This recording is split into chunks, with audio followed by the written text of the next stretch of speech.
Selamat pagi buat kita semua saudara-saudari yang dikasihi Tuhan Yesus. Di sini saya akan menjabarkan tugas yang diberikan Deles tentang baptisan nama. Sebelum saya menjabarkan natsnya, lebih baik saya berdoa terlebih dahulu. Tuhan Yesus yang baik, di sini saya akan menjabarkan nats Alkitab tentang pembaptisan nama yang diberikan oleh guru saya.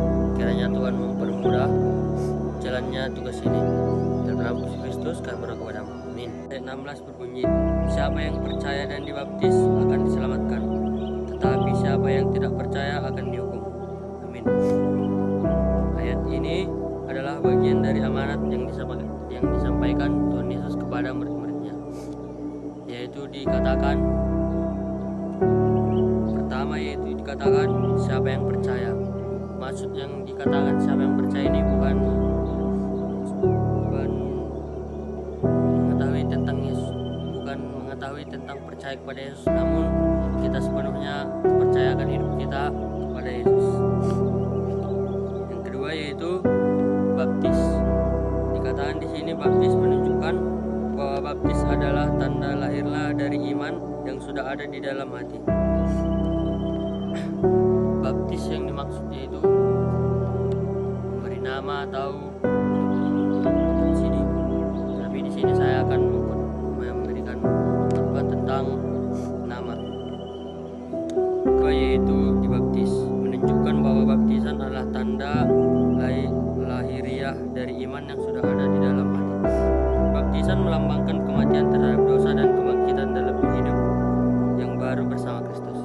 Di sini dibaptis maksudnya yaitu tentang gaya hidup baru dan meninggalkan gaya hidup lama yang buruk dan memulai hidup yang lebih baik dari sebelumnya.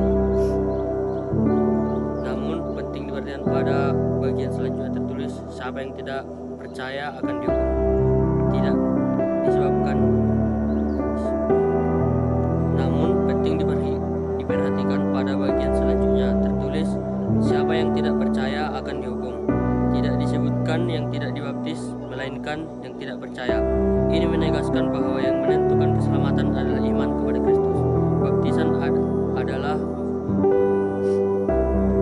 penting diperhatikan. Pada bagian selanjutnya tertulis siapa yang tidak percaya akan dihukum. Tidak disebutkan yang tidak dibaptis, melainkan yang tidak percaya. Ini menegaskan bahwa yang menentukan keselamatan adalah iman kepada Kristus. Baptisan adalah langkah ketaatan yang mengikuti iman, tetapi penolakan terhadap iman. Itulah yang membawa penghukuman. Ayat ini juga mengandung tanggung jawab bagi setiap orang. Keselamatan tidak otomatis dimiliki semua orang. Ada respon pribadi yang harus diambil. Allah menawarkan keselamatan, tetapi manusia harus merespon dengan percaya. Maka itu di sini dikatakan harus percaya.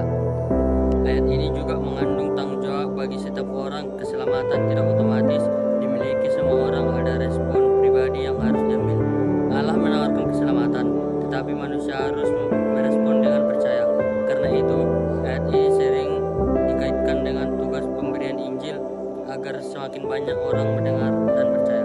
Secara keseluruhan, Markus 16 ayat 16 mengajarkan bahwa keselamatan datang melalui iman kepada Kristus yang dinyatakan melalui baptisan dan